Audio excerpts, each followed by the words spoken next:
नमस्कार मित्रांनो, स्वागत आहे तुमचं आताच्या ब्रेकिंग न्यूजमध्ये। मित्रांनो, आज आपण BPL स्कीम बद्दल माहिती घेणार आहोत। गरीब नागरिकांसाठी गृहनिर्माण योजना ही अत्यंत महत्त्वाची योजना आहे। सरकार घर बांधण्यासाठी आर्थिक मदत या योजनेद्वारे देत असतं। यालाच PM आवास योजना देखील म्हटलं जातं। गृहनिर्माण योजना ही गरीब नागरिकांसाठी एक अतिशय महत्त्वाची योजना आहे, ज्यामध्ये सरकारकडून तुम्हाला 1,20,000 रुपयापर्यंतचा आर्थिक निधी दिला जातो।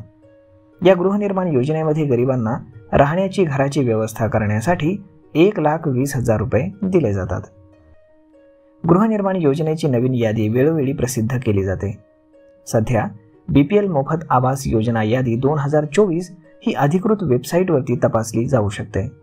स्वतःचं घर हे गरिबांचं स्वप्न आहे आणि ते पूर्ण करण्यासाठी सरकार त्यांना मदत करत असतं, कारण गरिबांकडे स्वतःचं घर बांधण्यासाठी काही आर्थिक मदत नसते आणि म्हणून त्यांना आर्थिक मदत या खात्यातर्फे केली जाते। यावेळी पंतप्रधान पदाची शपथ घेतल्यानंतर माननीय पंतप्रधान नरेंद्र मोदी यांनी सर्वप्रथम गृहनिर्माण योजना मंजूर केली, ज्यामध्ये जास्तीत जास्त गरीब गावकऱ्यांना घरं दिली जातील आणि 1 कोटी शहरी लोकांनाही घरं दिली जातील।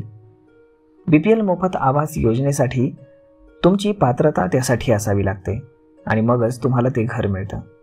यासाठी तुमचं घर कच्चं असायला पाहिजे।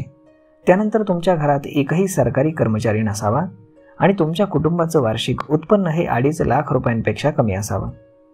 त्यानंतर घरामध्ये 4 चाकी वाहन नसावं आणि घराची भिंत पक्की नसावी।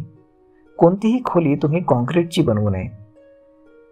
यामध्ये जारी केलेले BPL मोफत आवास योजना यादी तपासण्यासाठीची प्रक्रिया जी आहे ती ऑनलाईन आहे। ती अधिकृत वेबसाईटवरती तुम्ही कशी तपासायची ते पहा। यासाठी मोफत BPL आवास योजनेची अधिकृत वेबसाईट पहा, तर त्यासाठी तुम्हाला डिस्क्रिप्शनमध्ये वेबसाईट दिलेली आहे, त्यावरती तुम्ही क्लिक करा। या वेबसाईटवरती गेल्यानंतर तुमचा जिल्हा, राज्य, तहसील, ब्लॉक आणि ग्रामपंचायत तुम्ही निवडा। त्यानंतर शोधा या बटनावरती तुम्ही क्लिक करा। त्यानंतर तिथे क्लिक करताच तुम्हाला BPL मोफत आवास योजनेची एक लिंक उघडेल आणि त्यावरती तुम्ही पाहू शकता की कोणाला ही घरं अलॉट झालेली आहेत। तर मग मित्रांनो, आजचा हा व्हिडिओ, ही माहिती तुम्हाला कशी वाटली हे तुम्ही आम्हाला कमेंट करून नक्कीच सांगा।